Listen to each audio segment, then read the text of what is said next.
very much for having me. So today I thought about it, when I was just constructing a little bit of like a small presentation for what we're going to talk about. And I just remembered of basically all this information, how did it get accumulated together? So basically, just like Toastmaster Dr. Abdesattar said, in 2018, when I joined, it was literally a super crash course at the very beginning, because I got straight away thrown into the competition for the humorous, and I had very limited time to learn so many things. Now, the truth is, everything that I've accumulated or learned in this journey from 2018, a lot of it were from different sources, really.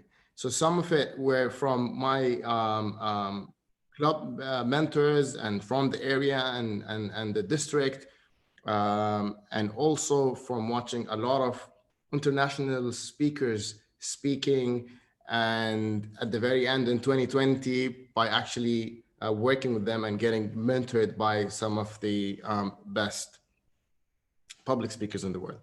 Now, the one thing that I have learned from it is that there is not really, specifically in the last year in 2020, there is not one way or the right way of doing selecting a topic or even organizing your speech. There is the basic rules that you want to know, and then it really depends on how to bring your own personality in it. So there is not really one right thing of how to do it. Now, what I wanted to do is I picked some of the most important points that I've gathered through this journey, and I've realized that these stages or tools and tricks and tips have really helped me. And I hope by the end of the day, sharing the few points that I have here with me today, you'll be able to select the topic and organize the speech in a much better way and feel much more confident, the same way how it helped me to become really better and faster in that. So shall we start? Great. I can share my screen, correct? Yes, you're a co-host. Let me try.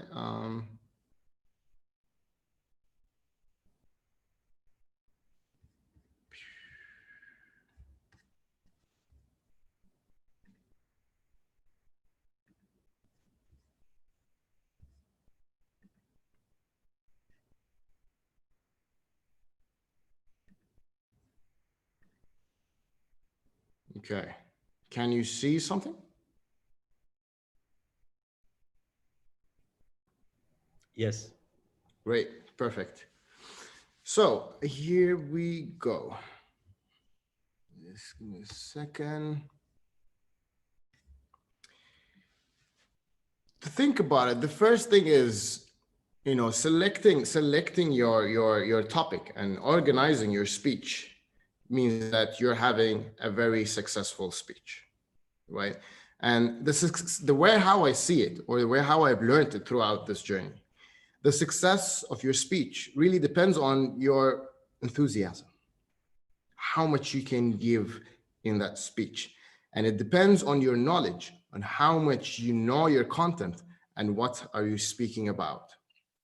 So you need to make sure to pick a topic that are basically you're really interested in, or at least really care about. If you feel that you don't, you don't feel it, you don't like this topic, then probably it is not the best topic to talk about. For example, imagine if I am not interested in football and I just think it's a weird sport where there is 12 people running behind the ball and I just don't think it's really interesting. And then I end up talking about the success of Paris Saint-Germain or any football team, it will 100% definitely show in my body language, in my enthusiasm, and the way how I will talk about it. So the best thing, one of the best tips that I've learned when coming to select a topic is that you really need to be enthusiastic about it, have a great knowledge about it, and genuinely care about the topic that you actually really want to talk about. That's great. So now we need to think of a topic. A common mistake that we think that the minute when you have, let's say, a contest, now we're thinking from a contest perspective, is that straight away you can just sit down and think, okay, what am I going to talk about? Okay, I'm going to come up with the topic. There is so much work that needs to be done behind it so you can come up with a topic. You cannot just start off thinking directly of today I'm going to speak about this. It's quite vague and you don't want to get yourself into that that area. So what do is we start with few stages to think of how to select a topic. Before I get into these stages, this is the number one tip that I'm going to give you right now. And it is the most important one out of everything that I'm going to say today.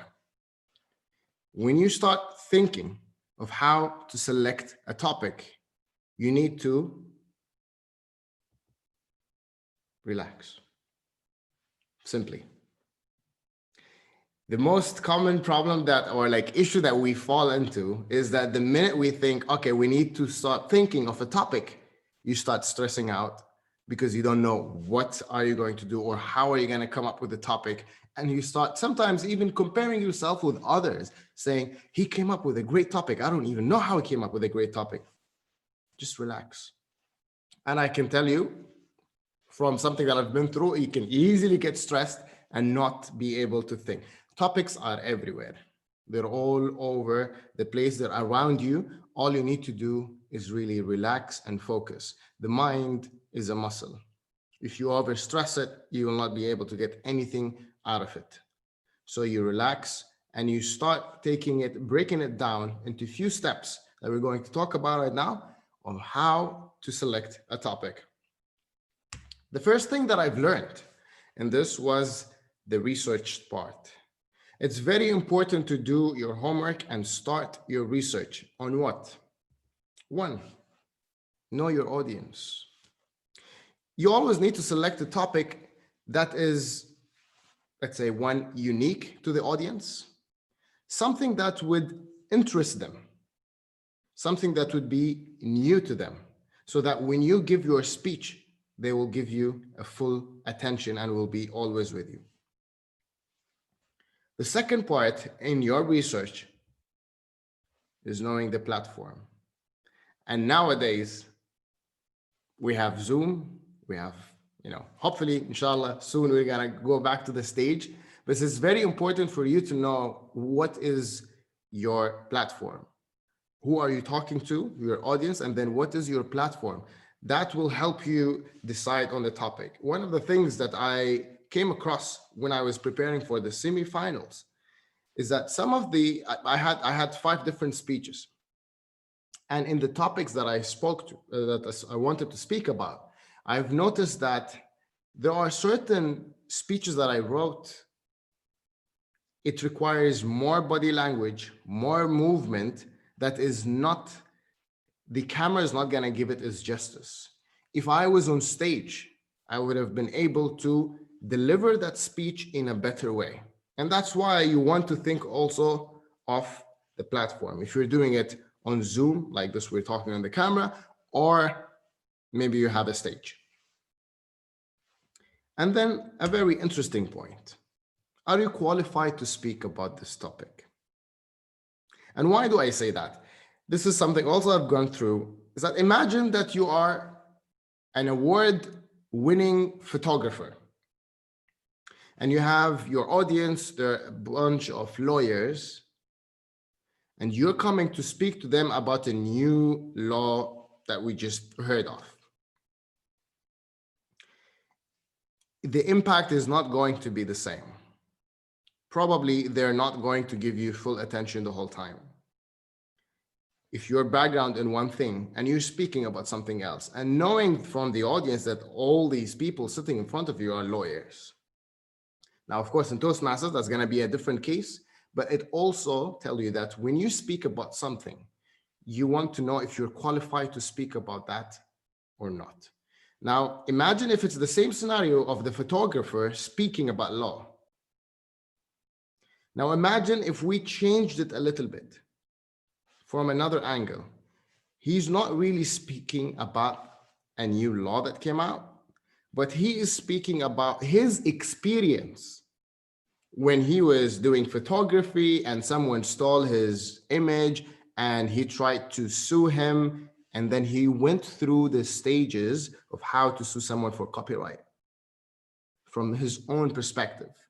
So that's a different way of looking at it.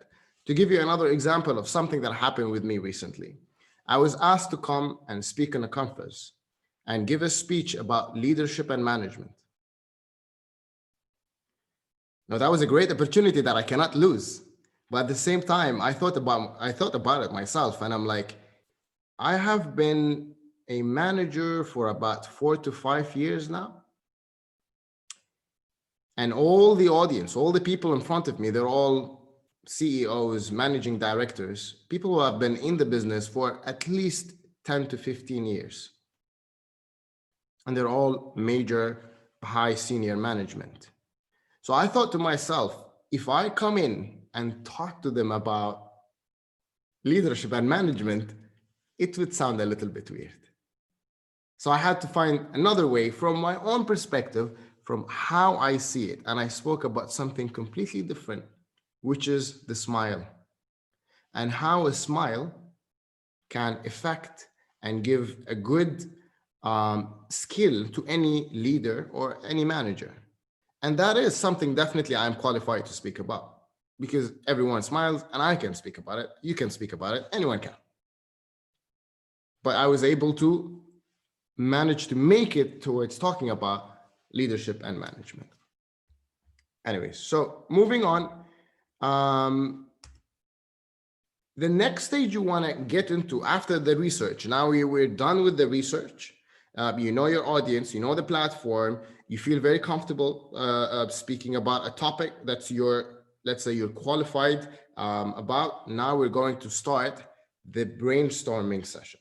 Now it's very important when we do the brainstorming part, just throw everything out. It's a brainstorm process. Be careful not to do any self-censoring with your ideas. At this stage, when you're doing the brainstorm, literally everything you have is just let it go out. So talking about, the self-censoring. So the first part is always think about yourself from a personal experience. Because when you're on stage, people are interested to know about you. What do you have? So personal experiences are usually always the best to talk about. And always have in mind, it's a mindset thing. Always have in mind that you are a very interesting person. That's why you are on stage. That's why the audience are in front of you and they're giving you their attention, because they want to know what do you have and they think that you are interesting. This will change the way how you behave. It will give you more enthusiasm. This mindset will make you a better speaker instantly. So now we know that, let's say you want to speak from a personal experience. How can you come up with ideas of what you're going to, what's the topic that you want to talk about? Ask yourself a few questions. For example, what do I enjoy? What are your hobbies? You know, what do you like to do in your spare time? What are you really good at? Something that you're special with and you're very good at. It could be, who do you admire? Are you in a specific club or a team that have, special activities in the country, for example? What do you believe in? Something that you really believe in. So all these questions, just start writing them down, and without giving it a second thought, just throw everything that comes in mind on a paper. The second part is, what is special about me? And when we say what is special about me, it could be anything from, is there something specific that sets you apart from others. There's a talent, for example, a specific talent that you can be, and you can write anything. Imagine yourself, you wanted to learn how to drive. And from the first class, you learn how to drive. And from the first test, you got your license. Even if it's as simple as this story, put it down, write it down, because there has to be a message that you can take away from whatever story you have. So we're trying to find personal experience stories that we can take messages out of them. Have you visited a special place? Have you climbed a mountain? Have you done something unusual? An adventure somewhere? Is there something about yourself you are very proud of? Maybe it's a skill. Maybe it can be even with your family. And then you can start asking yourself, what do I know?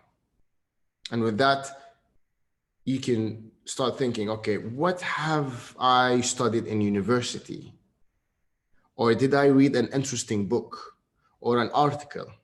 Is there something that I'm passionate about that I would like to read and know more? And all these ideas, if you just start writing down everything that we spoke about right now, put all these questions and start writing down, you'll find that the ideas will start to flow. Now, let's say that you have a nice piece of paper with a lot of ideas. You've answered a lot of these questions. We're going to move to the next step, which is draw it. I call it the draw it. Basically, put everything in that one piece of paper. Let's say now we spoke about the driving school example. Even if there is no message over there, write it down. I was 18 years old. I went to the driving school. I met a person whose name was Khalid. He was my instructor. He was surprised of how I was really good with driving the car, even though I've never driven a car in my life before. And just continue writing the entire story without self-censoring, without thinking about the message or anything. You just write it all down. Because then you have something physical that's in front of you that you can look at. The second technique that you can use, which is very useful, mind mapping. Mind mapping is a technique we've used it, in many ways, and sometimes in speeches or coming up, even thinking of solutions in our work environment. So mind mapping is such a simple way of really taking all that information that's stuck in here and just makes it all physical in front of you on a piece of paper. That is a very useful exercise that I've done it multiple times when I was coming up with all the different topics that I spoke about previously and during the contest as well. So let's take one example of a story that or a speech that I did recently, I wrote recently. You haven't seen it yet. And I was like, okay, let's start. First of all, what am I interested in? What are my hobbies? And I started asking myself these questions. And one of the answers was rollerblading. So now you have that main thing that you want to talk about. As we said before, you ask yourself, what are your hobbies? And I said rollerblading. And I'm like, okay, now we're going to do a mind map around it. So I put rollerblading in the middle. And then I start branching out. History, types, effects, and the reason why we rollerblade. And then you will start branching even more out, let's say in the history. Okay, what else can we branch out of it? When did it start? Best years of the history when the rollerblading was at the peak in the world. Why did it start in the first place? Who invented it? And then moving out to the types: speed skating, aggressive inline skating, freestyling. And then I go into the effects and I think, okay, well, effects, there are positive and negative. What are the positive? Losing weight, healthy, flexibility, negative, injuries, dangerous, back and joint issues in the long term. And then reason why we rollerblade. And I just think it's friends. I do it for relaxation. I do it to exercise as well. And I like the adrenaline rush in it. So how I came up with that speech that I just wrote recently is I branched from the rollerblading to effects, to negative, to injuries. And I remember the story of a friend of mine when we were skating together and he broke his hand and he had a huge fracture in his bone. When I remember that, I was like, that was a very good story that I was able to find there, because basically he was trying to conquer his fear and he was trying to do a trick, but then he ended up breaking his hand. And that's how you can come up with stories.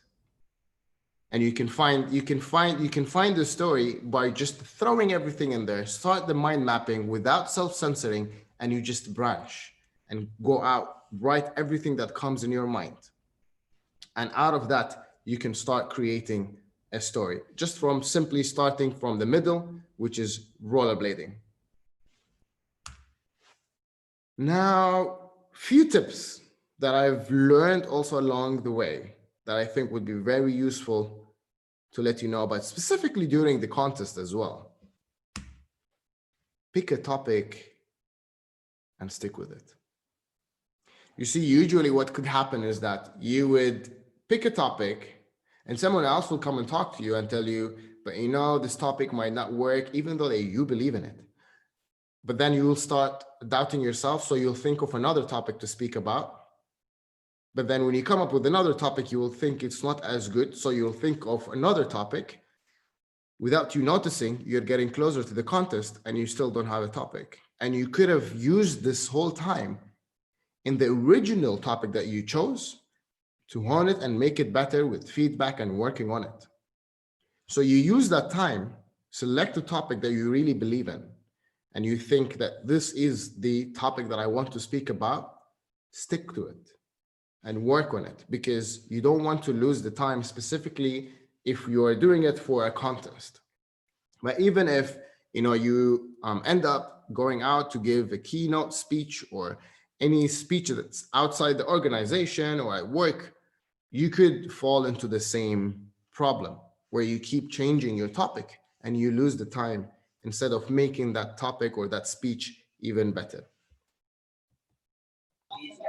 A very interesting tip that I've learned was, you know what? Always keep a journal with you. And at the very end of the day, every day, you just write down all the stories that happened with you during the day. Anything, interesting, not interesting, stories, you met someone new, something happened to you, you went into the supermarket, you've seen such an interesting person who was very nice to you and where he was very grateful and peaceful man, and you felt whatever it is that happened during the day with you, you write it down on a journal. When the time comes and you need to look for a speech topic, guess what? That journal is going to be treasure. It's going to have a lot of stories and places, and it can get you starting.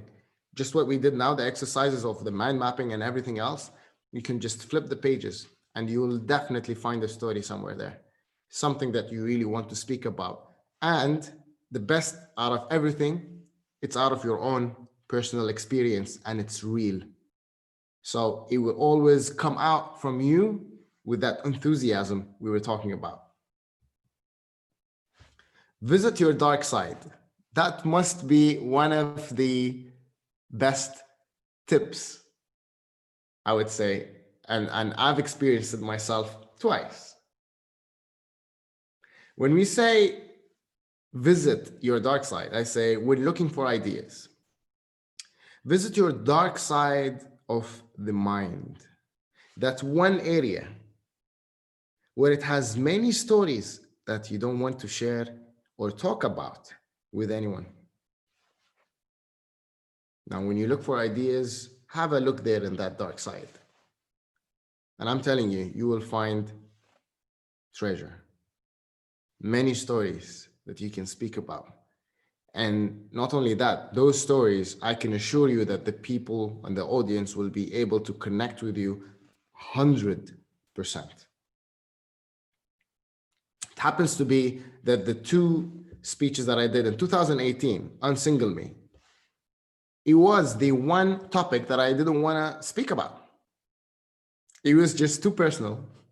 It was a very problematic thing of going through the pressure to get married. And it was that one topic that I don't want to speak about. And I remember when I started, I was just starting. I didn't know anything about Toastmasters at that time. And I sat down with my mentor back then, Raslin, for 3 days. And I'm asking her, what am I going to speak about? And she's like, no, you tell me. I don't know what you're going to speak about. And then on the second day and the third day, I just started speaking about anything. We're just sitting there having coffee and I'm just talking. And I'm just talking of what happened with me during the day, what's going on. We're just catching up. And at some point, I brought up this topic. And straight away, she's like, this is the topic that you will talk about. Marriage and the pressure and what's happening with you. And I'm like, absolutely no way. No way. I'm not going to do it. She's like, no, you're going to do it. And it turned out to be a very successful speech, even though from me, inside me, I didn't want to talk about it. So that's the same thing that I did in the semifinal. The first thing I did, I was like, okay, what is the one thing that I really don't want to talk about? And I found out that whatever happened to me in school when I was a kid affected me big time in my life. Because from the first grade all the way till the 9th grade, I barely studied. I actually barely studied, and everything was not me. All these 90s I used to get, they were not me. And that was one of the biggest secrets that I never wanted to tell anyone. And then I ended up telling it to 35,000 people watching me. And I just said the story as is. And people were connecting with it from area, moving all the way to the semifinals. They were connecting with the story. So sometimes going to that dark side, you can actually find really good stories there that you can use. Personal story. We all know how we like to hear personal stories from others. People in the audience, they want to be able to feel that you are in the same level with them. So every time you select or choose a personal story, people will be able to connect with you, and that's what you want. Because there now you're commanding your attention. You have their attention. They're listening to you, and they're not just zoning out. They're actually listening to you because it's a personal story. They feel that they're connected. They feel that they've gone through the same. They feel that you're sharing the same life or the same story. And it always makes it memorable. All these personal stories always will make it memorable. If you go and look at all the winners, most of the winners from 2016, 17, 18, before that, most of them, if not all of them, have personal stories about them that works the best. True story. Now, true story, I usually like to use true stories because it has advantages. When you select a story that's true, that actually happened with you, you save a lot of time in body language later on stage because you lived that story. You will save a lot actually memorizing what the story is and what happens, the events in the story. You save all that because it actually happened in reality and you can still remember it. It's engraved in you. It affected you. And the third thing is when you use a true story, you're always saving the time and thinking, what do you need to come up with? But that doesn't mean that the speech needs to be 100% true story. There is always a margin or a percentage of how you need to change some of the events, sometimes not change even, but not mentioning certain events because They don't add to your story. We can talk about later on. But true story works, it's magic. It always will get your enthusiasm out there on the stage, and people will be able to connect with you. The foundational phrase. Foundational phrase is a great thing. The foundational phrase basically is your core, the core of the message, the core of your speech. What is your speech? And I remember when I was writing down my speech, I've had some sessions with Craig, with Mark Valentine, Craig Valentine and Mark Brown, and the same questions they were asked. The foundational phrase. What is your speech all about? Think if I asked you, what is your speech about? Can you explain it in few words, less than 10 words? What you want that foundational phrase is, when you speak for 7 minutes, they are the words that if they forget all the speech, they will always remember these words. And this is basically the phrase which that your entire story is built on. This exercise will help you to come up with that foundational phrase, will help you to focus. You will know what is your direction, what is your speech all about, what is your message.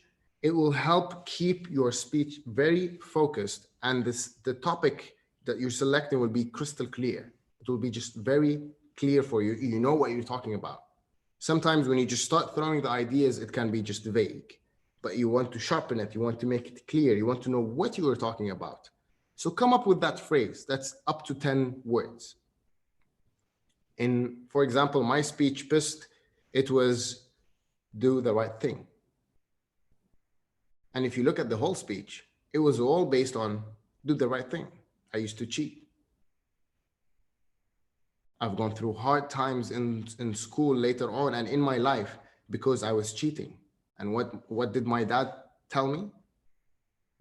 Do the right thing. So this whole story is based on do the right thing. The minute I came up with this phrase, I looked at the speech and I knew exactly what I was doing.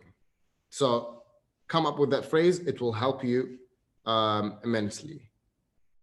I just remembered, words are power. Words could be your power. Who's that by? Anyone remembers who said that? Yes. Well, champion. Words are power. Words could be your power. Like I can still, I see him. I see him. I can hear it. Very, very specific, and brings his whole speech in perspective. Now you know exactly what you're talking about. It's just very clear. Okay. The big question, how to organize your speech. Your speech will go through a journey. And the way how I realized basically the basic structure of your speech will be the first thing, you're telling them, your audience, what are you going to tell them? So you're going to tell them, what are you going to tell them? And then you're going to tell them, and then tell them what you've told them again as a summary. This could be a little bit confusing. Let's go to the next one that will make it more clear. The first part is the introduction. You're going to tell them in the introduction, what are you going to talk about? School story, right? And then the next, the body, your actual story. Now, if you look at it, if you're going to break it down, this is the main 3 parts of that we're going to talk about. The main 3 parts of your speech. The magic really happens in your introduction. You want to spend, let's say, a minute, maybe around a minute and a half. Start very strong. Create that curiosity in the audience. What are you going to talk about? You need to keep the audience on the edge of their seats. You start by getting their attention. At some point, for example, in the same semi-final speech at the very beginning, the way how I used to start the speech is I will notice if it's evening, and I will go into the speech very excited and say, "Good morning, everyone." And everyone will feel a little bit uncomfortable because it's evening and I said good morning and they don't really know how to respond to me. And then I say, "I started off on the wrong foot. I'm sorry." And then I tell them that this whole thing was acting, but I did a mistake. And now I need to learn from it and not to do it again and not let it affect me. This way, I got their attention straight away. I started very strong, and they know that this whole speech is now going to be about making mistakes, right? And then it's all about another point that's very important. It's all about the mindset. You have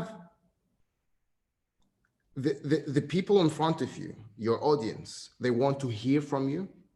That's the very important part. They want to hear from you. So you want to get their attention from the very beginning by giving them little bits of even personal touch from that beginning part as an introduction. You'll always notice that I like to use something interesting, personal. Sometimes I can ask a question, but something I would always think, how can I shake the audience, make them think about me? And then we would move to the body. This is where your main part starts, the core of your speech. Everything happens in this part, which is very important. Your conflict and your solution.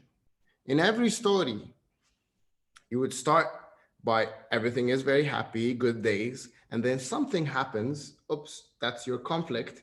And then you tumble around a little bit, you're in the conflict, there is a problem. My dad found out that I was cheating. I don't know what I'm going to do. And then I started studying myself and my dad told me, it doesn't matter about the numbers, it's about you doing the right thing. And that was the cure or the solution.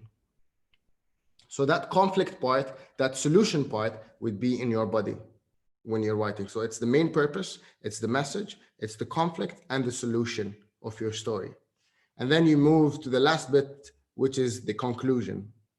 And here you would usually leave it up for the lesson learned. What is the takeaway message? What do you want the people to leave with? And usually you want them, your intro and your conclusion is very important, and usually is always what the people will remember. Again, if I tell you what part of Muhammad al-Qahtani's speech you remember, I'm sure most of you would remember bits of the introduction and the conclusion, because that's the most powerful parts where you can captivate your audience.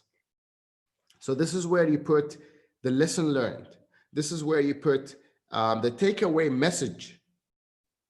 You can always put an inspirational quote, or even from your side, because that's when you bring also yourself.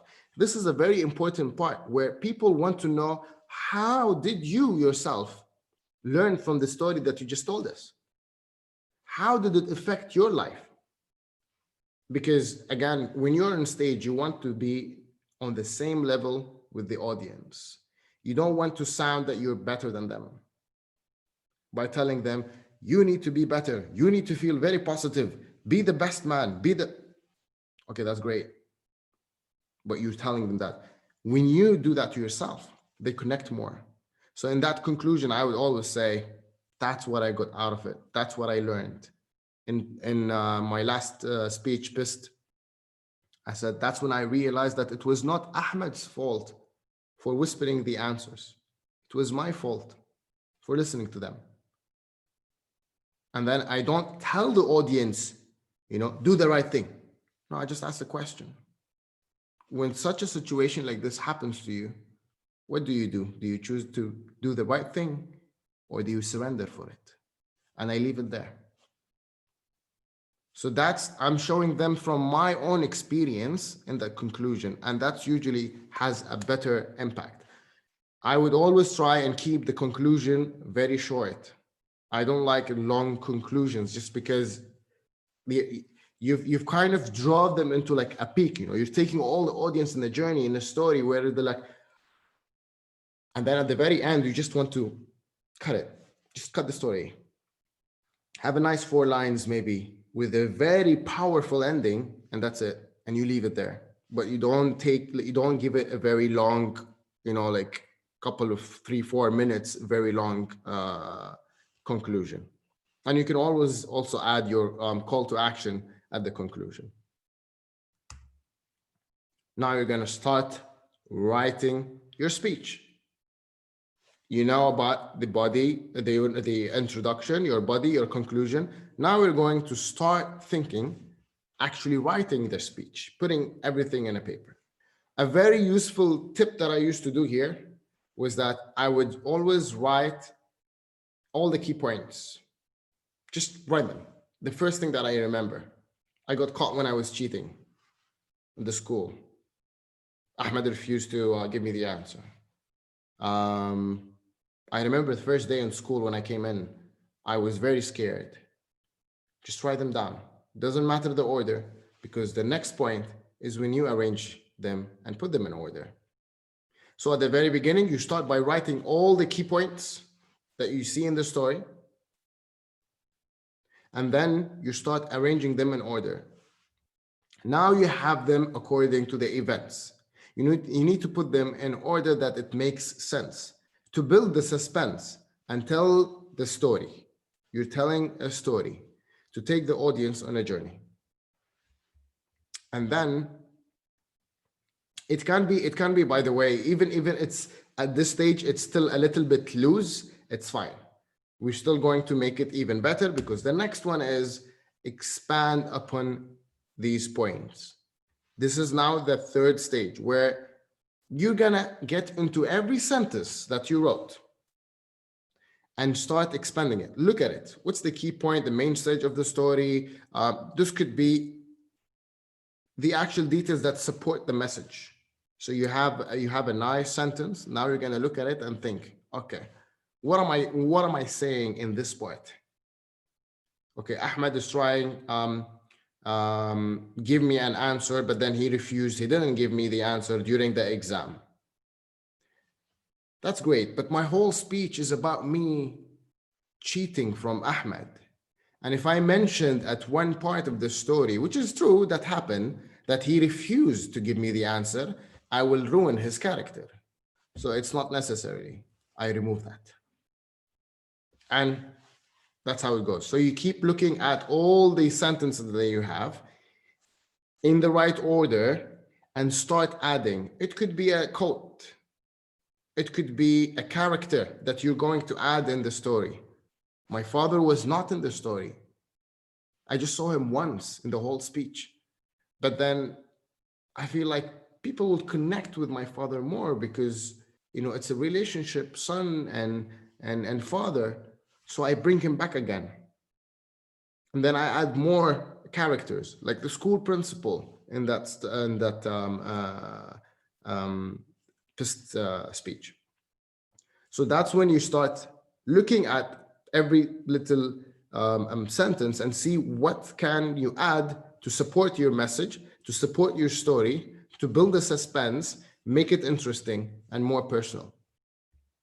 And you can, it's not like set in stone, but like I usually say, you can always add 20 to 30%. That is not really real. It's not wrong if you add a little bit, because sometimes you need to change the story a little bit just to make it better, enhance it. At some point, this was at the semifinal, it was a little bit on a level where every little piece of the story was very important.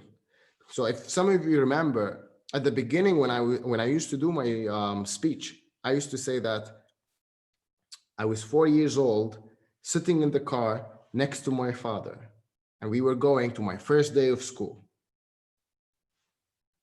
When I reached the semifinals, that changed. It became, I was 4 years old, sitting in the car with my father, and we're going to my first day of school. Now, the age, it changes because I know in different countries, the age change. Regardless of how old I was in real life, it's not going to change much from the story. And then another part that I changed, where I said that I was sitting next to my father. Now in UAE back then, you can sit next to your father on the hood, anywhere you can sit, no problem. No one will tell you anything. But now me knowing that I'm speaking to an audience, if I tell them I'm 4 years old or 6 years old and sitting next to my father, they might be like, why is he sitting next to his father in the car? It's little things that I've changed. Yes, I've lied about them, but they didn't change the essence of the story. For example, I didn't change who Ahmed is. You can if you want. For me, I didn't want to do it, but you can. You have almost like 20 to 30%. Why do I say 20 to 30%? The more you come up with the story and you start changing and come up with, the sequence of the story and the events, the more your enthusiasm will be not as powerful, because it's not a real story and you don't feel it and you want that element. If you're changing a little bit, it's fine, but don't change a lot. And then develop an introduction. Now this is the time when you start crafting your introduction. Usually when you start writing your speech, you'd always start with the body first. And that's all the process that we did with the list and you writing everything. That's the body. After you're done with the body, it's clear, you know the sequence, you know the events, you know the story, you know the characters, you know everything about it. And then you create your conclusion and introduction. So now after that we worked on the body, now you can start crafting your introduction, go over your speech and look for key points, interesting facts, interesting part of your story.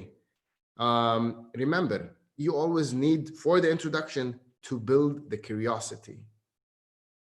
Do something, talk about something, your body language, the part of the whole speech. You don't let it go from the beginning. And this also goes to the same thing for the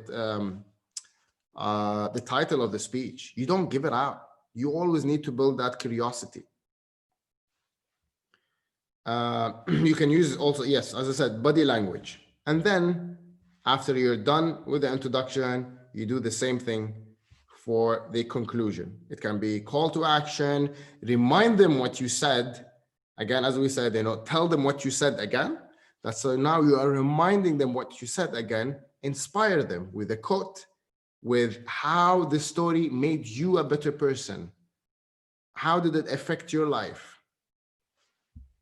And remember, the people are always interested in you. You are on stage because they want to listen to you. And you are a very interesting person. And that's why people are listening to you. And people can feel it. And this mindset, if you just put this as a mindset, it gives you that great energy and enthusiasm on the stage when you give the speech. So if I'm going to summarize everything that we said in those two areas, number one, relax. What are we doing when we say, why are we relaxing? Ideas are everywhere. Ideas are everywhere. If you're too stressed, you're overthinking it a lot, you will not be able to see them. Next step, you're going to research. You're going to know your audience, know your platform, know how to make your or the topic you're selecting is unique to your audience. And then you're gonna start working on the brainstorm and mind mapping to help you come up or bring everything that's in here in your mind into a paper, all these ideas. Now you have the ideas, you start structuring the speech. Intro, body, and conclusion. You tell them what you're going to tell them about, you tell them, and then you tell them again in the conclusion. Start writing the key points. Just write key points, not necessarily in an order. And then you put them in an order, and then you craft your introduction and conclusion. One last point I did not speak about, which is the most important point of everything. Be yourself. I've been told many times that Samir, you look very natural on stage. It's because you're being yourself. No one is like you. You're unique. You can watch other speakers, international speakers, great speakers, people you look up to, amazing. Look at them, see how do they craft their speech, how do they use their body language, how do they do whatever. But at the end of the day, you're not trying to be them, you're trying to be you. People will always remember you and will connect with you and your speech because of your personality and who you are. And again, as we said, the enthusiasm part. Wish you all the best. And thank you very much, everyone. I hope that was helpful. Thank you very much for an enlightening educational session. Please post your questions in the chat box, so you can put on your mics and ask questions.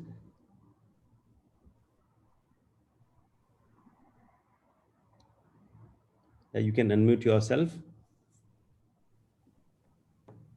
Yes, Dr. Abdul Sattar, there is one question which was posted by Toastmaster Elios Theophilus.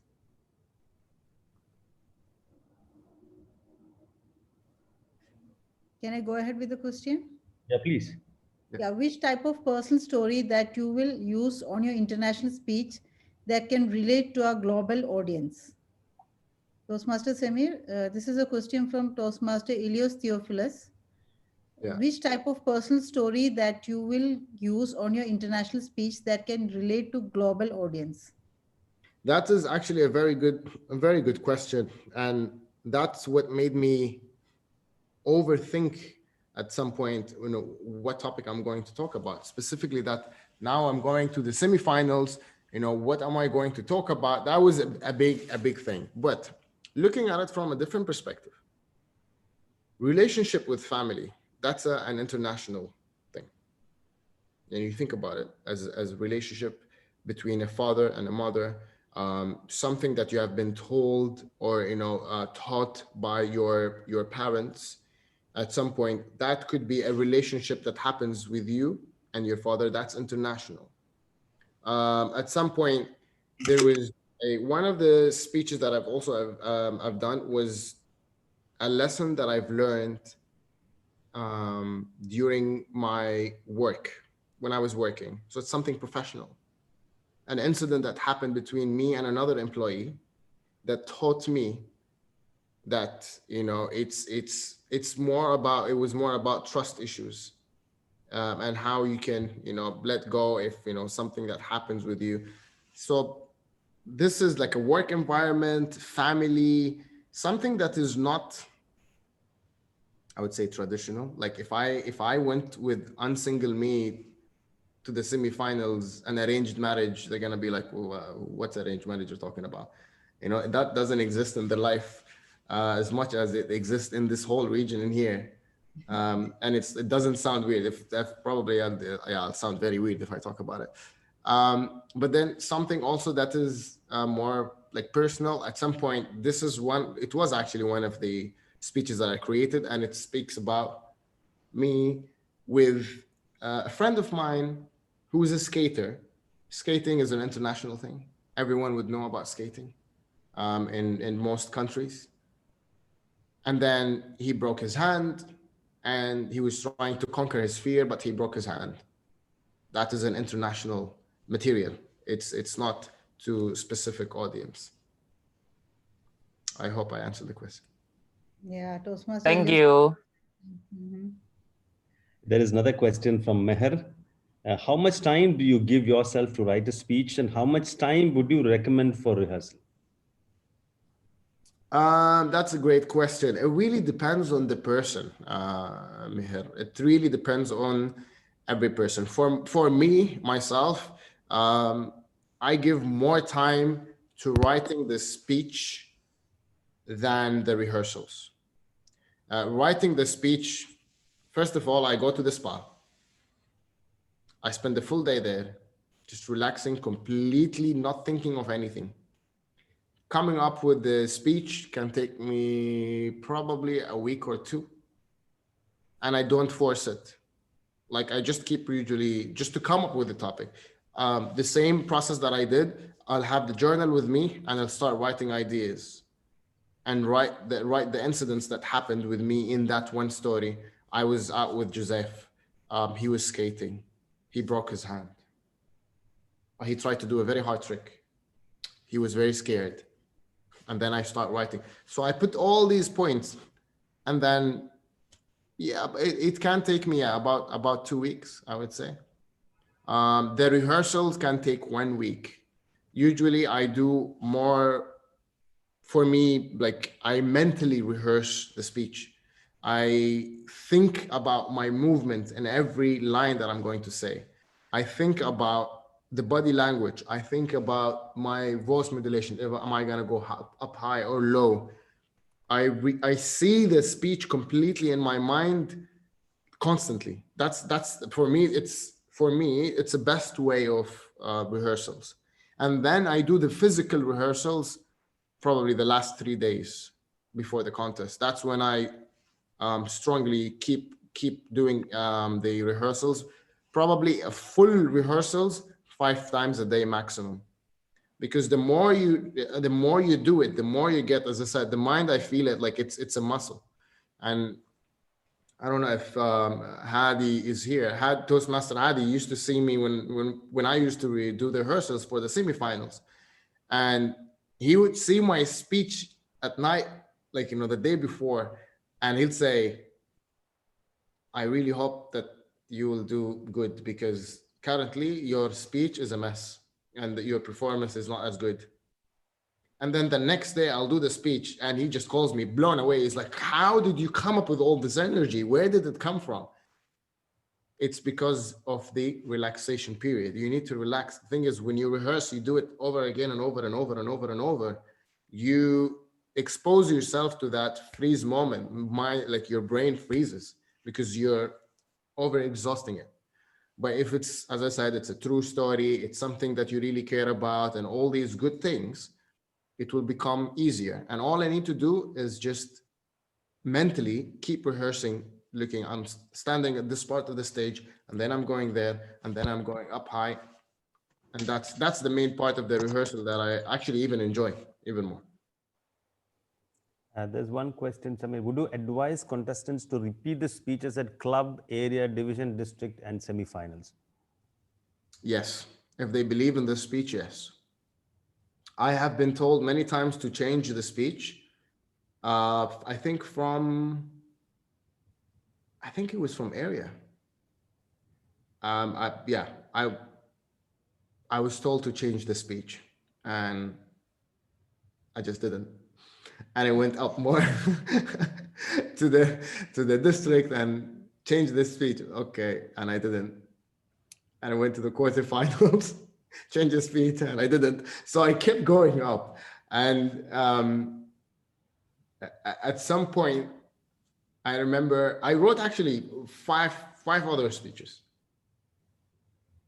and they were ready to go. But then there was something about it. And I remember I sat down with Mark Brown, and he just said one thing. He's like, if it got you to this stage till here, it means there's something about this speech. And that's when I was like, you know what? That's it. I'm not changing my speech. I'm very convinced with it, and just won't lose the time by coming up with other topics. Instead, I will work on this speech and make it sharper and better. And that's what happened throughout, from the club all the way to the semifinal. Yeah, Medhat, you can go ahead with your question. Hi, that was an excellent session, Master Samir. My Hi. question to you is that I struggle to find the right topic for my speech. So my question would be, should we come up with a topic that summarizes the entire speech? Or should we come up with a topic that is not directly related to the speech, but somehow signifies what we are going to talk about?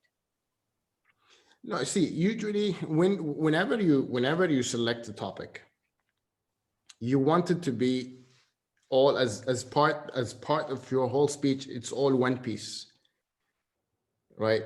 Because again, what you're doing here is you're taking the audience on a journey. So if you have a certain topic that you're going to talk about, and then the speech goes in another direction, that link, that journey is not as smooth for the audience. So you keep it as like one theme. If I'm explaining myself correctly, it's just like you keep it as one theme, so you don't lose the attention of your audience. It's like a one smooth journey, one topic that's related, and it's also about. And again, there is no wrong or right, but this is the way how I would prefer it and how I think it's better. Okay, got it. Thank you. Any more questions? Very impressive. Toastmaster Samir, I felt you opened a speech factory to when you started going the contest ladder by ladder, step by step in the ladder, creating speeches and speeches. It is actually very difficult for everyone to do this, but One more- over a period of time with practice and guidance from people like you, definitely we can do it. Dr. Muniba, you have something to say? Yeah, Toastmaster Moizullah is asking, I crammed my speech word by word and forgot it and went blank. As once you cram, you cannot be creative in using different words during delivery. So advice on how to tackle the situation.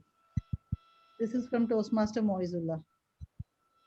The blank moments when you're on stage and it just goes boop, you don't even remember what happened. This is exactly what I was saying about over memorizing and over rehearsing the speech.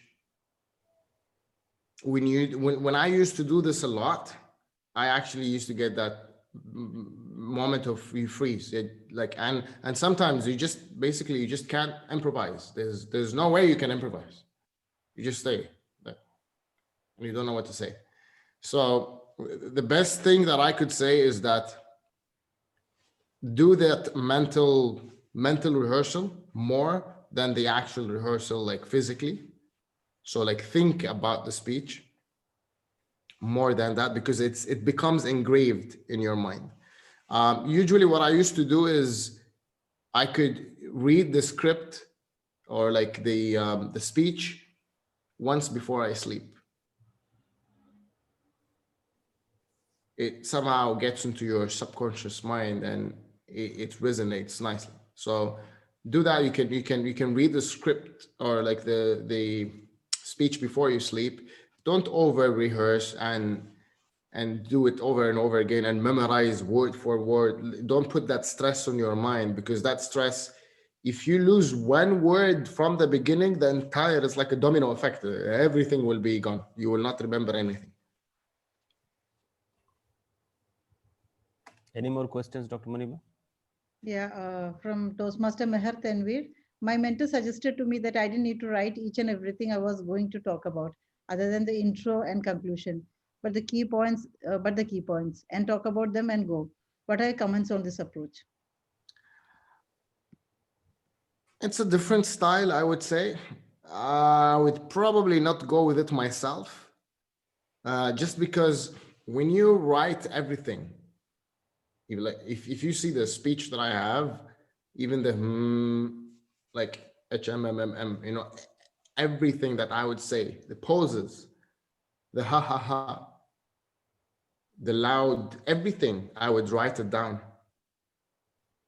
because then you can look at it and see where you can change, where you can make it better.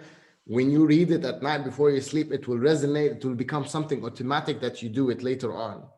So I would say maybe it's a different style, but definitely write everything. I would say everything that you have in your speech, everything you're going to do, write it down. And at some point, even you can even go further, which I did at some point, which is splitting your speech. You do it on Microsoft Word or writing it down. You split your speech.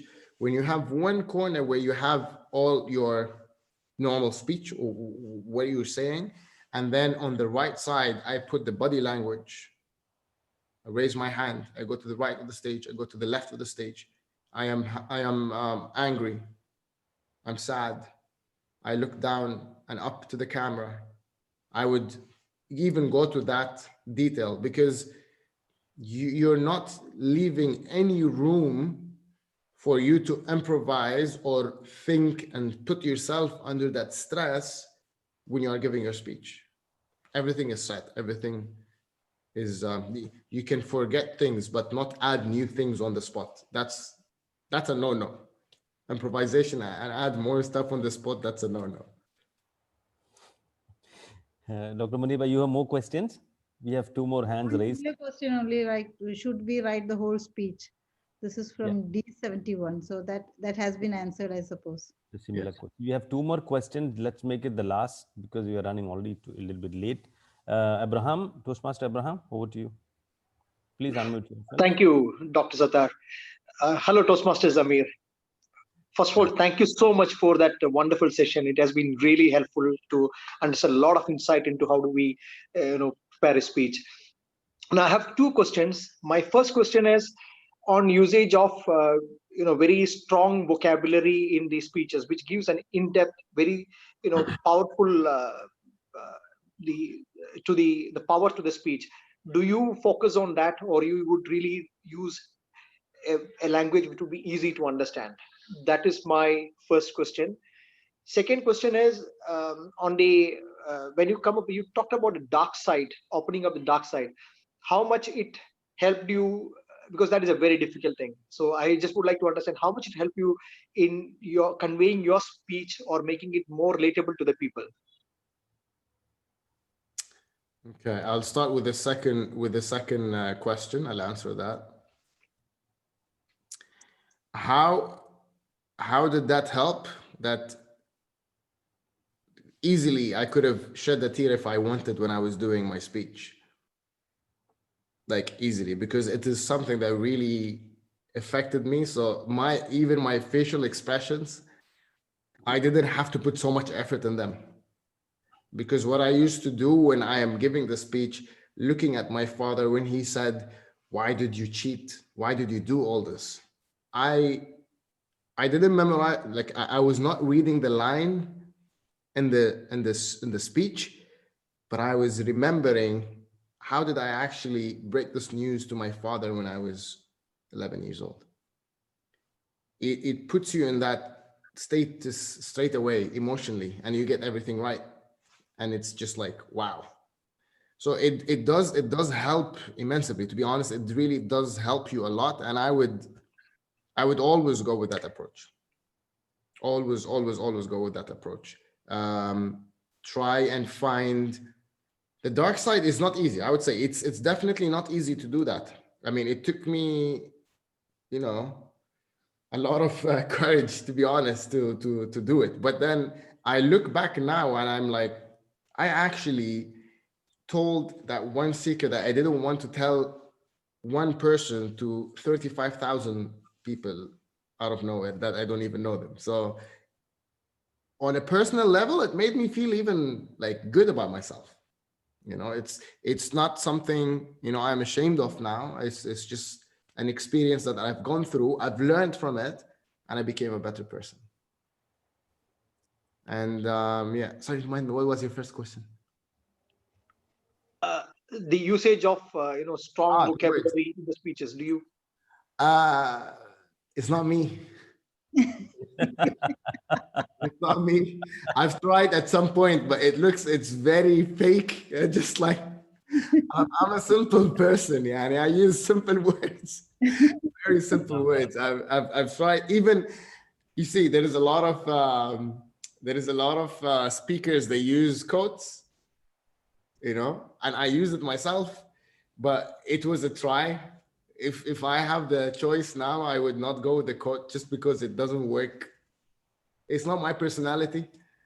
So it shows when I deliver that quote during the speech, it shows my body language gets stiff a little bit. I'm not normal, you know. So I'd always go with very simple language, and I feel it reaches directly to everyone. You know, it's simpler. Sometimes that whole Shakespeare English doesn't work with me. Thank you so much. Thank you. Toastmaster Noreen, please unmute yourself and ask your question. Thank you so much, Toastmaster Abdul Sattar. Well, thank you so much, Toastmaster Sameer. It was a very insightful session for me, and I am from District 122, Pakistan. So I have two questions. The first question is that normally we say that we have to rehearse our speech many times, but I want to know what is, I think, the exact number and the number of times we should rehearse our speech before delivering our project.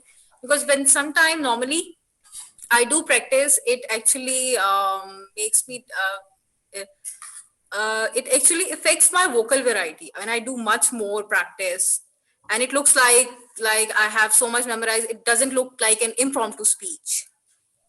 And the second question is that you said when you write your speech, you need to choose those topics which are actually in which you are much aware of, you are interested, and which are your expertise. But in the beginning, I used my, I think, expertise, as I'm an environmentalist, I did some environment related topics, did some maritime sector. But now at this stage, I am actually lacking in topics, and it's difficult for me to actually try some new topics in my speeches to add more value in my speeches. So how I can cope with this by trying some new topics and while delivering my new projects. Thank you. Thank you so very much. All right, a beautiful question. So the first one was about the exact number of how many times do you rehearse? There is really no magical number.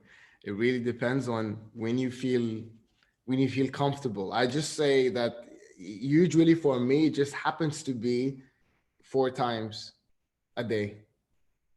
By the time I reach to the 5th, I cannot complete, you know, only 20% of the speech, and then I stop. I don't remember anything after that, because you're using the energy, like you have that energy in you, and then every time you do it, imagine if there is a part, you know, I don't know, like you saw your friend and you were very disappointed with what your friend did to you, and you need to feel that disappointment and why did you do this to me? And then you do it again and again and again and again. By the time you reach the 5th time, you're just like, why did you do this to me? You know, it's like this whole, you know, the feeling goes away. You're getting your brain, as we said, you know, the mind and the brain is a muscle. So you don't overdo it a lot.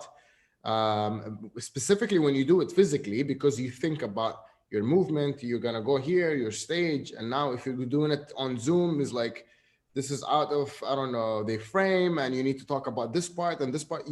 There's so much work that needs to happen in the brain to process everything that it gets tired.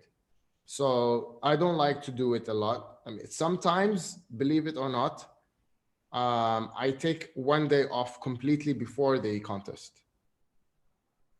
Like the day before the contest, straight away, I just think about it. I don't rehearse it at all. Just to stay calm and just let all the information sink in. You don't overdo it. That's the whole point. And then on the day, on the day of the contest in the morning, for example, I can do 2 goes and that's it. And that's it. Yeah, I don't overdo that more. So if there is a magical number, I would probably say 4 times, and give yourself a week of rehearsals. A week would be good. Okay. Thank you. The second question was the topics. Yes. Yeah, I mean, see, I think we're all gonna reach the same point where we spoke about everything that we like, we know about, we do, hobbies. At some point, you could reach to that point where you spoke about all these things, right? But then that's when the journal and everything that happens to you during the day is very useful. Look at Prez. He's one of the winners, one of the world champions. And he spoke about simply just changing a tire. He had a problem and he needed to stop on the side and he needed to change his tire. It's a very simple story of him wanting to change the tire. Someone came and offered him help, but his ego didn't let him. And he said, no, I can fix it myself. And he couldn't fix it. And then that's the message, the takeaway is that sometimes you need to reach out to people to get help. It's not a bad thing. So this is where that's something, most probably it's going to be on your book at some point when you come and look, oh, today I had a puncture and I had to stop on the side. I had a problem with changing. That's not your hobby. That's not something you're interested in. That's not something that you do every day. It's just something that happened. You met someone who inspired you, who said something interesting, and you just write it down. And I mean, that's, I think it develops. And this is, believe it or not, when I started thinking about what am I going to talk about, I even tried meditation because I know there is so much that I've gone through. I know there is so many stories that I've seen. I know there is a lot, but I can't think of any. I can't remember anything. It's like, I don't know, what is it? So mind mapping in this case helps. Meditation helps. And writing a journal all the time. Everything that happens, you just keep writing it down. It makes it easier that at some point you just flip there. I'm like, oh, I have a lot of stories and it's easy. Hope I answered the question. Thank you so much. The both answers are very elaborative and exclusive. It was a very insightful session. Thank you. Stay blessed. Thank you so much. Let's make DTM Vinod's question as the last question. But after closing the meeting, we can stay back and ask any number of questions if Toastmaster Samir has enough time in hand. Over to you, DTM Vinod. Thank you very much, Dr. Abdul Sattar. Good evening, everyone. And Samir, I have two things for you. One is I want to share a message with you. One, and where did Samir disappear? I'm here. Okay. I thought you only take questions. Okay, I was Samir, scared from the question. Yes, the first message to you is from the world champion, runner-up of world champion, Linda Mary. She had told us that tell Samir when you meet him that in her book, she had written you as the one of the finalists. So you really made us all of us proud, Samir. And she had told me specifically to share this message with you that you were one of the best, and she thought you won actually, and you were in the finals. For us, you are the winner. So thank you very much. You made us all proud. The question is very simple. How useful is props in online speech contest? Very simple. Because you didn't use prop, but you have a lot of experience of online. What is your take on props for online? Because many people will be contesting this year. I hope you also do and win the world championship. But many people would be thinking of using props. So what is your thinking on that? That's very interesting. That's very interesting. My final speech, I mean, I had it ready in case if I won the semifinal and I went to the finals, I had a full speech, 100% ready to go for the final. And it is one of the first, maybe second speech that I've ever done with a prop. I see that it's a very thin line. If there is really a necessity for the prop, if it really adds something, then fine. But don't use a prop for the sake of prop to have something there.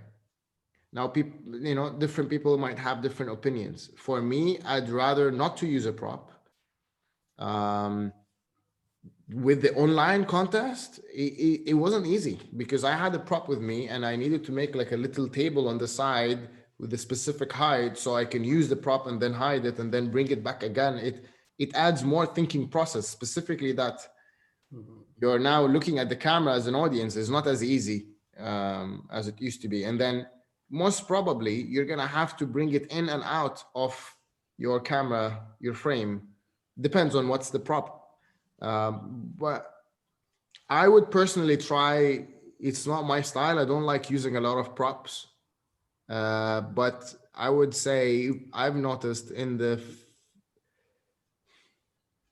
even in the semifinals, there is good amount of people, almost like, half of them at least, they were using props. To me, it's just a matter of an opinion. Just sometimes I think, you know what? Ask yourself a question. If I remove this prop and deliver that line, how is the impact? Okay, now I'm bringing the prop. How is the impact? And you kind of get the feedback. Does it really add something to the story? Is it something unique? Like let's say if I'm talking about the skating, rollerblading story, and speak about when I was 6 years old, or not six, in the school, 11 years old, and I used to play aggressive inline skating. There was a lot of jumping, there was a lot of craziness, and really that's why they call it aggressive skating. Now imagine if in the speech I'm speaking about my history, how I used to skate this adrenaline rush sport, and then I just hold my completely run down, almost broken into two pieces pair of skates and show it to you.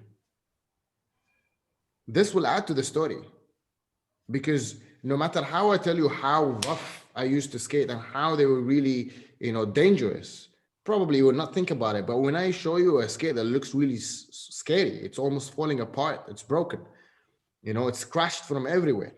It's a very rough piece, and I just show it to you.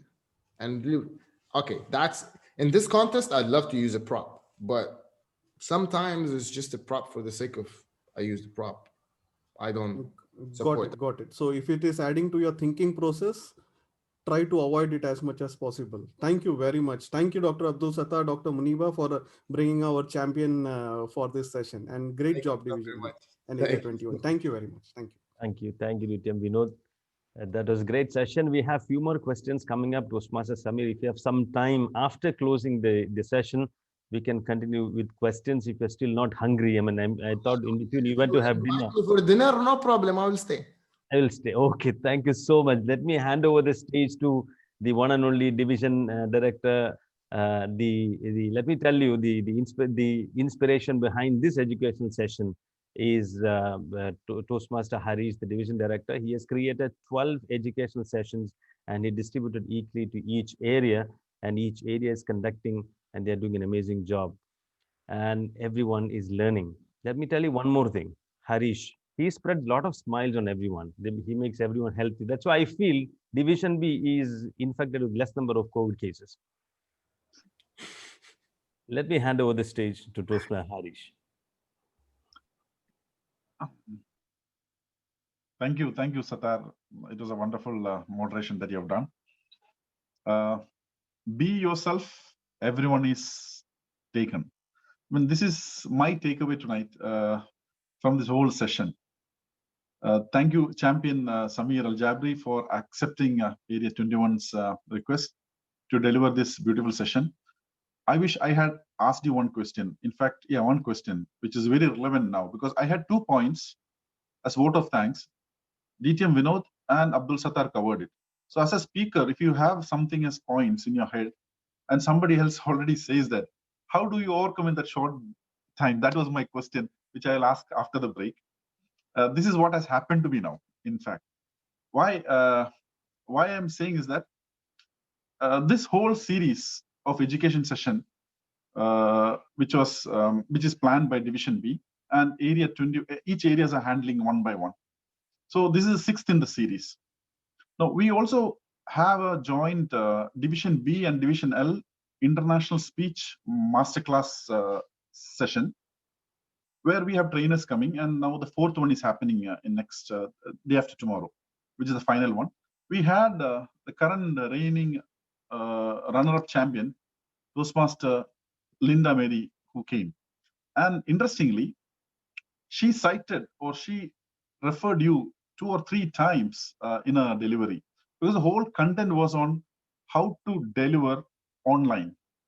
And we really wanted somebody recent who have attended WCPS, and that's how we chose her. And as DTM Vinod has rightly said, she referred twice. She said that you had that, the way you delivered, your delivery was very impressive, and you had a compelling story to deliver. So she literally showed to us in a chat. She wrote that 1, 2, 3, 4 people, I think 4 people were there and you were there on top of that. And she was not in the list. That was a conviction she had on your delivery and your speech. So as DTM Vinod said, we would want to share this feedback we got from the current world champion, reigning runner-up champion, Toastmaster Mary Linda. Now, you may ask, why am I reiterating this same story? The whole point of recalling it here is you are still our champion and will remain, because you represent us, you represent District 105 and the entire Middle East, or this part of the world. So you have done a great job today.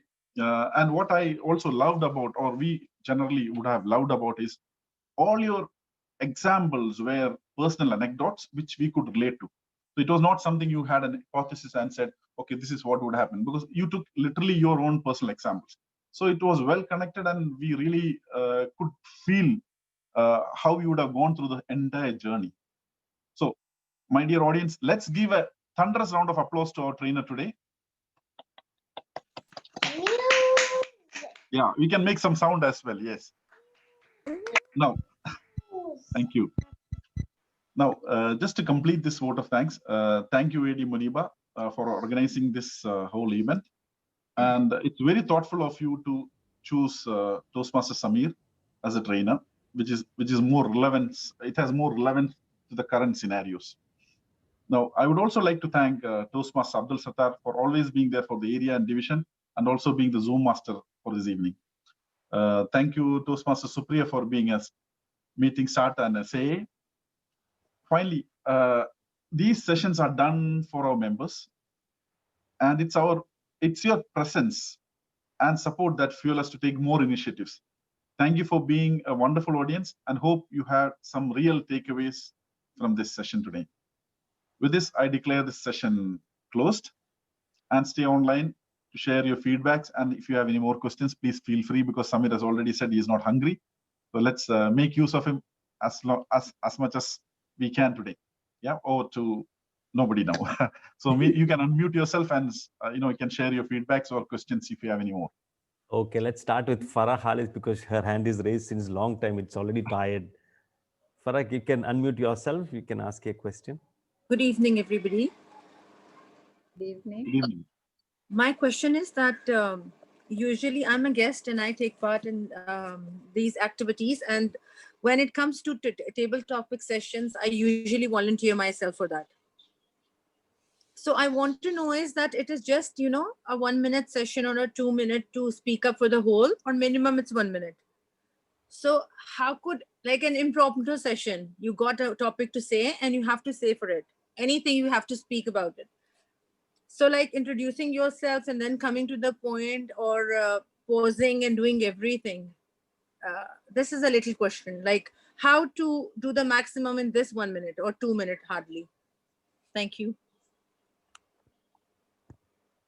Thank you so much for the question. The one part that really until today gets me really stressed is table topics.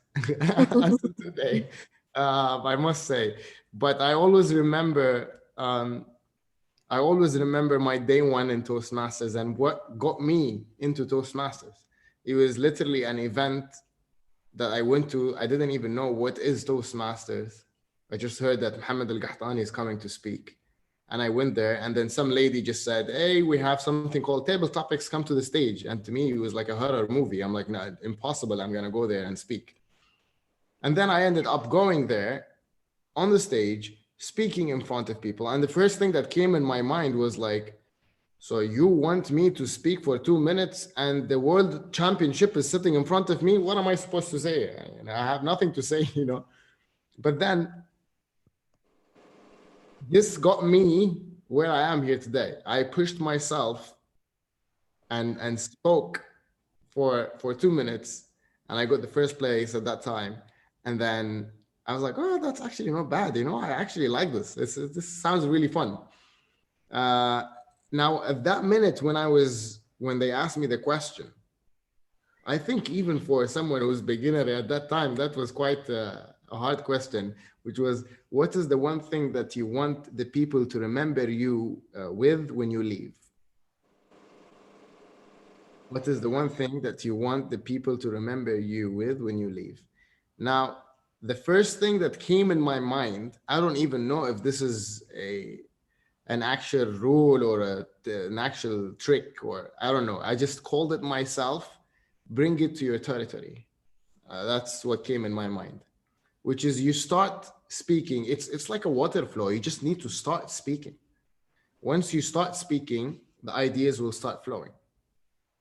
And bring it to your territory, which is how can you turn it to something that you know about? Now, in table topics, generally, it's all about general knowledge that you know, books that you read, and how much you pay attention to everything that happens to you in your daily life, because then you can remember things. And then the last thing, which I've noticed that really helps in table topics, how much can you stay relaxed and calm? Yes, and I did once, and I got that certificate for best table topic. And it pushes you. See, I like it. It will definitely pushes you. But one of the main things that I really learned about table topics is how can you keep yourself very calm? Because if you're stressed, you're not even gonna listen to the question. You're not gonna even understand the question. And if you don't understand the question, that's why it's a very great tip that you repeat the question in the first bit when you speak. Right. Thank you very much. Once you say it, it resonates, it gets inside, and you know what you're talking about. Thank you very much. It's great. And I like your answer, and I like that you responded to my question. Thank you. My pleasure. My pleasure. There's one question from Elios Theophilus. I read the question 2-3 times. I'm not sure whether it's a statement or a request or a question. I request the Elios, can you ask the question or elaborate on the question, please? What the series? Yeah, yes. Okay, so I'm asking the question is I have a thought about what if we make the series 1 for our club contest, and then if we won and then we move to area level, we have another story that related to our series 1. So it is series 2. And if we won again to the division level, we have the third series of it. And the last but not least, the district level and above, we will have the complete and the final series. So basically, like, I'm a podcaster, so I'm using these tips to deliver my speeches. So I'm chunking down my podcast materials into several speeches, and that's how I got invited to some workshop, keynote speech, and to speech about podcasting. And I would like to share this experience into my international speech, which is I have, like, for the series 1, it is when I was a kid, and then series 2 when I was in university or student, when I was a student, and then series 3 when I already graduated, and the last series is now. This is me right now. I think that's, if you know, that's the complete part of me. Thank you. Thank you for that. That's an interesting approach. Is it done? Yeah. Yeah, there's one more question from Salma. Salma, unmute yourself. Yeah, Rajesh. Yeah, I have one question. After Salma, I can go. Yeah, please. Salma, please. Ji, Assalamu alaikum, sir. My question is that can we add humor to the serious sessions or serious speeches, or how could we add it to it?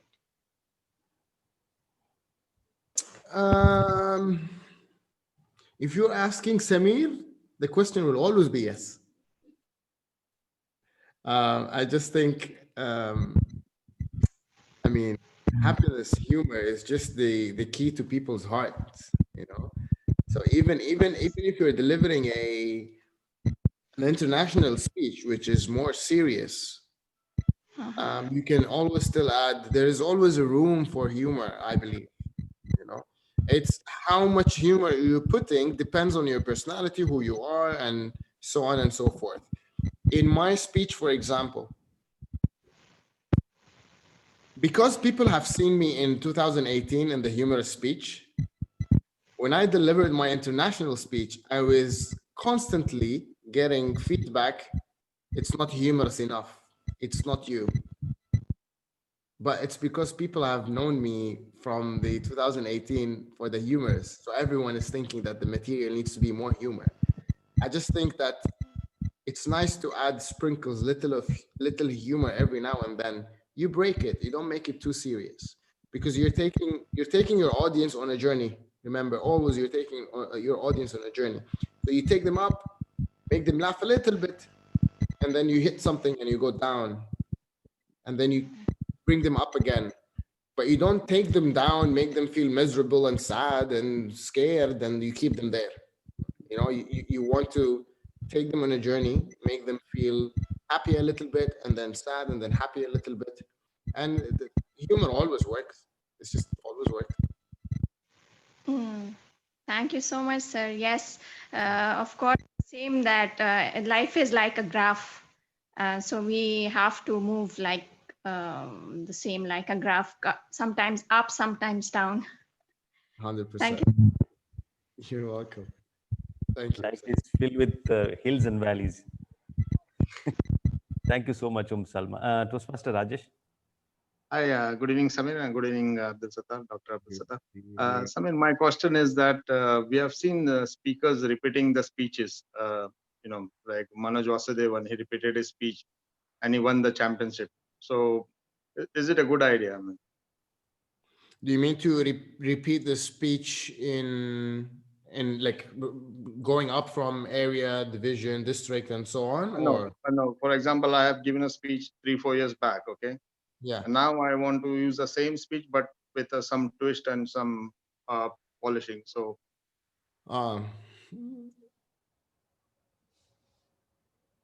because we have seen Manoj Vasudevan doing this, and he won the finals. Yeah. It works. It works. Definitely, it does work.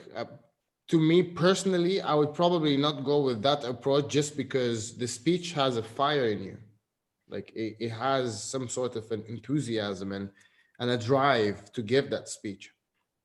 So if you've done it over and over and over and over again, and you gave it actually a long period of not competing this year, but competing next year or after 2 years, and then you deliver it again, you remove a little bit of that element of surprise. You remove a little bit that fire in you of delivering something fresh and new. So probably I would try and not to, but it doesn't mean that it's wrong. It works. It did work, as long as you really enhance it. Like you actually, like what I did in the semifinals. I was gathering certain public speaker and put them on a Zoom call and take their feedback. And then keep enhancing. So every time I gave the same speech from the club all the way to the semifinal, there is always something that's new that shocks, the people, shocks the audience, even the ones who saw it before. So it doesn't mean that it doesn't work. It works. But personally, for me, if it's a new year, like another contest, I'd probably go with something fresh. Okay. Thank you. Okay. Got it. Any more questions? May I ask? Naureen again? Yes. Yeah, one more question. I wanted to grab the opportunity of Samir is having, and he has not left us. Actually, I want to know that how I can improve my vocal variety in my speech and add humor in it. But if I have to crack a joke in my speech in very simple, a very I can say appropriate amount of humor I want to add in my speech to create an impact, how I can add and how I can crack jokes in my speeches. These two questions, please. When it comes to jokes, the way how I look at it is two things. Is first of all your expressions, facial expressions, that you want to work on that, which is mirror practicing, and timing. Timing in humor. The main thing that I've noticed, throughout this journey is all about the timing of when you throw that joke or the pose. Like sometimes I don't say anything. Like in Unsingle Me, I just say, Samir, come. And I just say quiet. I don't say anything. It's the timing when you drop it.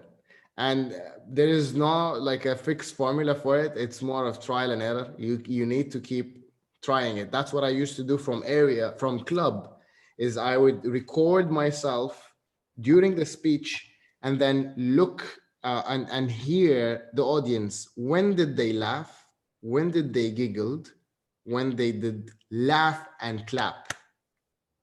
Laugh and clap, I highlighted in green, that stays. Giggling, we need to work on that. How can we make it better? If it was just like a normal smile, okay, that doesn't work, obviously, so remove it. And put something new there. And then you try it in the next one and the next one. That's how the best way how it could work. That's with that. What was the other one you said? Vocal variety. How can I improve vocal variety in my speeches? To be honest, the way how I do it usually is just by watching movies, really. That's gonna be weird, but that's how it is. Like I just watch movies because they're I mean, part of what we do is acting, right? Part of what we do is theater. So I just like, when I watch movies, I just really, sometimes it's very weird, but sometimes I just flip into this Toastmaster way of thinking, and I look at them when they're sad, when they're happy, how do they sound, and then just practice it myself normally, like I keep practicing it myself. And for me, it helped me because just recently also I started doing a lot of voiceovers. So when we do voiceovers, is you're acting with your voice, so it helps you. But the main part is that it shouldn't look fake. Like you want to keep it very natural. Sometimes I see, some performances where, like even on More the exaggeration normally sometimes. even on the Zoom ones, like, some of them, they're like, why did you do that? The microphone is off, like. Seriously. You have like people will believe you if I said, for example, my speech, when my father said, why? Well, in real life, he was about to slap me and he screamed, why? But when I said it during the speech, actually, I went lower. I'm like, why? But it shows in the voice, like it just shows. It doesn't need to be wow and screaming and shouting. Sometimes this could be a negative point instead of, something positive. Thank you, Rose Francis. There are so many requests to send the presentations and to send your email ID. Toastmaster Samir, if you can just look at the chat, few last chats requesting you to send the presentation and asking to send your email ID, probably to invite you for another session. I think Samir has shared the email ID and the phone number in the chat. Yes, Yeah. I did. I can share them again. Devjani has already shared it. I'm surprised why Devjani is not asking any questions. She's one aspiring world champion anyway. There's a lot happening in the chat. Yeah. Do we have any more questions? If not, Samir is hungry. I already had my dinner, so I'm not hungry. You can stay on as long as you want. Samir, I have one question. I was just not troubling you because see, when I take up the mic, I start shivering. Yeah. Then I forget half of what I prepared. Because Yes. even the first story I prepared in an elaborate way, in a Yeah. nice add-ons and all that. But then when I started talking about the whole story shrunk into 1 minute or 1.5 minutes. Yeah. So how do I overcome this problem? I mean, that's to me is you're stressing out. Exactly. I wish if I had the video on me now, but there was a clip that I sent to my friends before the semifinals. Probably if I showed it to you now, you'll be like, this is what you were doing. I literally I had my whole setup ready, and the contestants were basically started. Okay. I didn't have the piece of paper with the speech and I was rehearsing. No, I just put my headphones, put some really good music, and I was just dancing.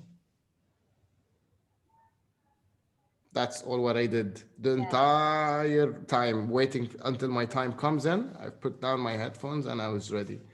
To me, again, as I said, it's all about because if you memorized it once, if you did the read one time before you sleep, that goes into your subconscious mind. More than that, all what you're left with is really just need to be calm down. Do your breathing exercises before. That's very important. Some of the other tips, not related, but then some of the other tips I used to do is like, you don't drink cold water. You just have, some ginger, honey tea. Just really take care of yourself. Just take care of yourself and don't overthink it. It happens to me every time when I overthink it. I start, like getting stressed, and I just blank. I don't remember anything. So that happens for you occasionally. No, it always. But the only thing is that when it happens to me, which is the same with you as well, but a lot of people will be like, "Oh, does it really happen?" I'm like, "Yeah, I just don't show it. If I did something wrong, I don't say sorry. I forgot this. Nah, I just continue like as if it was planned." Now, there's actually always 3 speeches: one that you prepared, one that you give, and one that you wanted to give. Yes. So usually what happens is what I give, it becomes Yes. it usually shrinks. Yeah. I usually don't write the whole thing, like as you said, HMM and ha ha ha and breathing heavy and loud and all that. I usually practice in my mind, and I had done very good practice today, so that I will tell this story in a very nice way and then introduce you. But then when I start talking, boom, it shrunk. But I'll tell you one thing. I was not able to speak even few words in front of a crowd earlier, but now I can say a few sentences. I have improved a lot. Thank you so much. Get with the practice. Just keep exactly. with time, doing it over time. Like that's the best thing nowadays is for me to watch my videos in 2018. And I'm just like, wow. Felt like a little kid back then. I'm like, it really changed. You don't notice, you don't know, but really you change a lot. With the different meetings that we have, and even at work, they started noticing. They just put me in front for meetings. They're like, "Can you just talk on behalf of us?" You become better. You have this energy around you because you show confidence. When you talk, you can manage, you conquer the whole area, the audience, because now you're thinking differently, not like anyone else. We think about audience. We think about how are they receiving the message, how are they feeling now. So we think about the mentality, how do they think, more than anyone else. So that's why I think we give that impression, or like as speakers, Toastmasters, we're cool, man. Toastmasters, which is very cool. I'm very surprised that even now 30 people want to sit and listen to what's going on here. Is there any questions? I'm proud of myself. I managed to keep 30 until now. That's amazing. No, even after, I think Harish has a question. Yeah, I have something, Samir. See, the thing is that I had this vote of thanks. This you can apply it in a regular speech as well. And you have a topic, and you have that story. Let's say volleyball, and you have a speaker coming just 2 slots before you and talking about volleyball. And what do you do at that scene? How important is to have a backup idea for your speech in a real contest? That's exactly what happened to me. That's exactly what happened to me in 2018. And you know how the marriage topic is in Toastmasters. Yes. You know, almost every second speaker will speak about marriage. And I just came in 2018 and I didn't know this. Like, I didn't know that this is an actual thing. So I was in the division, I walk in, I'm very, excited. I'm like, let's do this. And then I can't remember who was it. He goes up to stage and he was like, arranged marriage. And I'm like, oh no. Like, this is happening. No, it is seasonal, Samir. In 2016, all the speeches were someone dies in the speech. 2017, 18, it's all about marriages. Yes. So it's seasonal. And I'm like, okay, now what do? I panicked. I really did panic. And luckily I had back then my mentor, Razlin. She managed to calm me down because I was like stressing out. It's like, he spoke about the same thing. He spoke about the same thing. But then what I realized after I finished is that regardless, if you have the same topic and I have the same topic and we both talk about the same topic, we're going to be different because I'll say it differently than how you will say it. It really depends on you. And this is an evidence. Like, I've actually was able to win 2018, even though other people spoke about the same topic, but I did it differently. I speak differently. Even the ones who spoke, I've been told by other Toastmasters, there were other older Toastmasters in the previous years that spoke exactly about the same topic. And I think one of them, even he was Khaliji, probably from Bahrain. I can't remember. But everyone said you spoke about it differently in a different way. So you basically, what I said at the very end, be yourself. If you be yourself, you're unique. You're the only you. There is no other one like you. So definitely you will be different.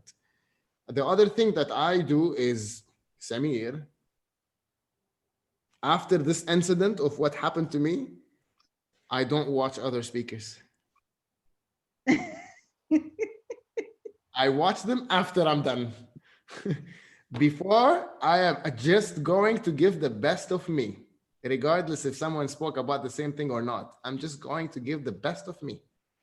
After I'm done with the contest, now tell me, did someone speak like what I spoke about? Okay, now I can know. But before that, that's why you'd see me always out of the room, putting my headphones, listening to music. I don't care about the other contestants. I care about myself, beating myself, becoming the best of me. That's it. But other contestants later, after I finish the speech, I would watch them, speak to them, learn from what they did and all that. But just to save that stress in the mind, I just stay by myself, focus on myself only. So basically you're saying you just muster the courage and just attack the topic irrespective of somebody have said, because everyone has their own narrative and their own perspective on the same story. 100%. So it will be unique, yeah? 100%. Yeah. It will be. It has to be. It has to be different and unique. I think that's enough. Yes. It's dinner time for Toastmaster Samir. Thank you very much. Thank you. Thank you. It was wonderful. Thank you very much. Thank you, Samir. Happy New Year. Happy New Year. Merry Christmas. Happy New Year in advance. Yeah. Someone is inviting for stand-up comedy session during the New Year time. So please see the chat box for details. You can attend the session. It must be fun. That's amazing. Okay. Definitely. Good night. All right. Have a great night, everyone. Thank you so very much. Thank you. Thank you. Good night. Bye. Samir, thank you so much. Thank you, Dr. Muniva.